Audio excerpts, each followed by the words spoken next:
How do you define yourself? If someone asks you about your identity, do you say you're British, a British Asian, a British African? And can we say we even know what it means to be British when we live in such a multicultural society? Join me for real stories, real issues, real views. This is Real Talk.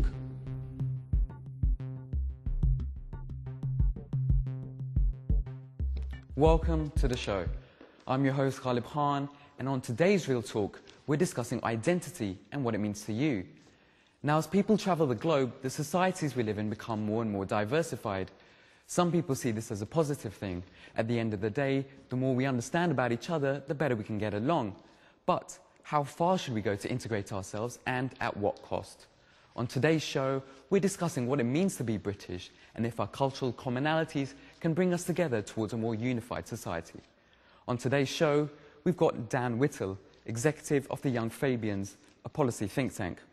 Also, Councillor David Callaghan, the Deputy Mayor of Sutton, and also Qudsi Rashid, a human rights lawyer and lecturer at King's College London. Now, I'm sure everyone here in the studio has got plenty they want to say, but first of all, let's take a listen to the word on the street.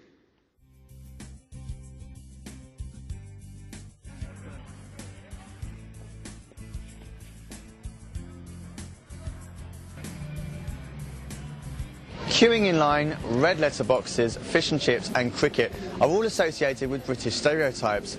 But what do they really tell us about who we are?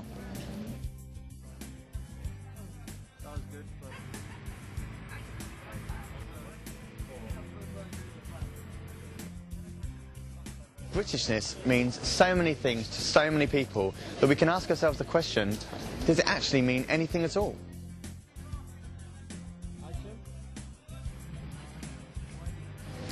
As the makeup of British society changes with immigration and multicultural identities, ideas about the notion of Britishness are changing too.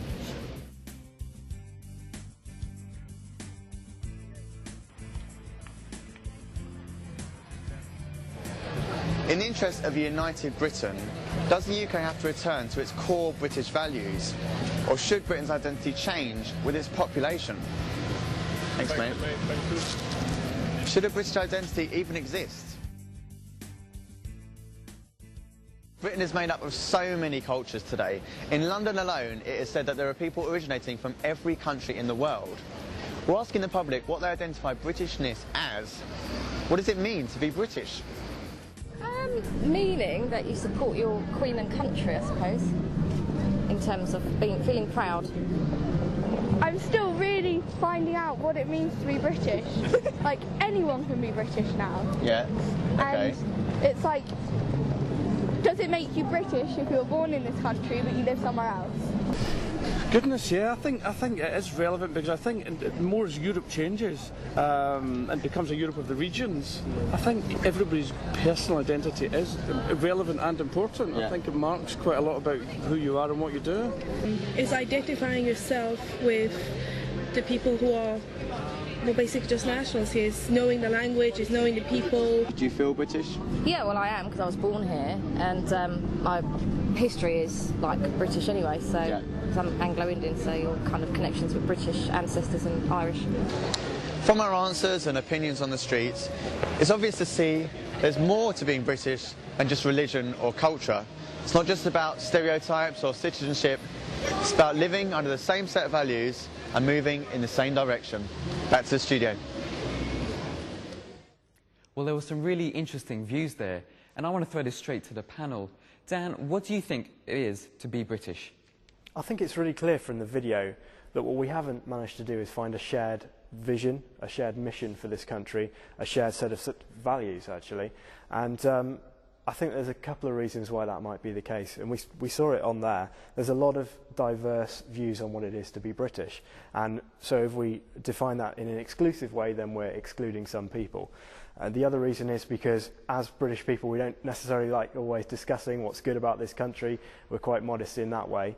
And I think that it leaves us in a situation where we're open for people who are extremists, particularly, to actually hijack the idea of Britishness. And I think that's worrying. I think the government needs to get on with enshrining a set of values. Those values could be, for example, tolerance, justice, the rule of law, respect. Those are things that I think are important, but obviously we'll hear from the audience about what they think is important. Okay. David, if someone says that to be British, your forefathers have to have come from this country, how would you approach that? I would totally disagree. I would say, first of all, how far back do you go? Because most of us, if you go back far enough, have come to this country at a different time. So I would very much challenge that view. For me, the thing that I've gathered from the video is that there are a range of views. And that's why I think that one of the main characteristics of this country is that we should have free speech, and we do have free speech. People are able to express their opinions.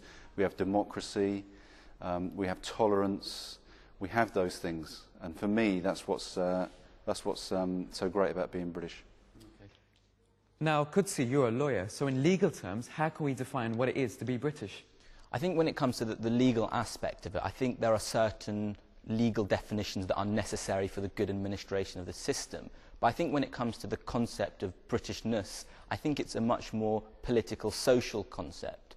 When it comes to what it means to be British, I think regard has to be had to the tradition and the history of the particular country, the development of ideas and values that over time have been enshrined and inculcated within our constitutional framework. Ideas that we've heard mentioned already: tolerance and respect, democracy, liberalism. These are particularly British values, and it's important to remember that Britain has always been the pioneer of human rights, for example, in the modern world. So these are all aspects of what it means to be British, I think. Okay, well, let's open it up to the audience. Can I get your views on what you think it is to be British?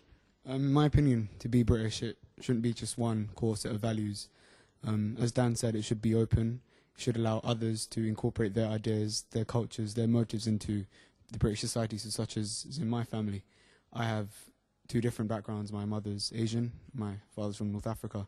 So being British, what should and has happened is that Asians and North Africans, other Europeans it's allowed them to incorporate their culture, their ideas into being British. So you could be known as a British Asian, British Arab, and I think that is the core fundamental of being British. So even with a dual nationality, you still feel British yourself? Yes, even though I was born here, my culture, my heritage, I still find it to be from an Asian background, from a North African background, but from a nationality perspective, I find myself to be British, yes. Okay. What about your views? What do you think it is to be British? Is it a core set of values, or is it more than that? The term of being British is very hard to describe.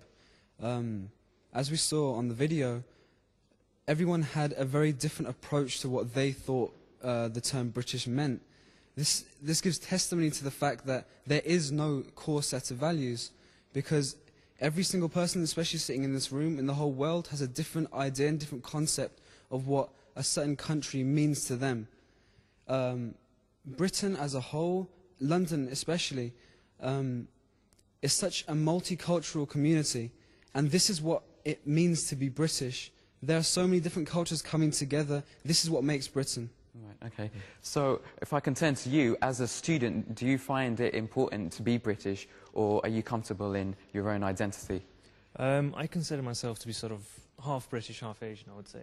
I was brought up in Britain, I was educated here as well, and so I have been sort of instilled with those values. But at the same time, at home, I'm sort of, brought up in an Asian sort of family. And so I sort of have the best of both worlds, I think. And I think the best term would be British Asian. So, Kudsi, what do you think about that?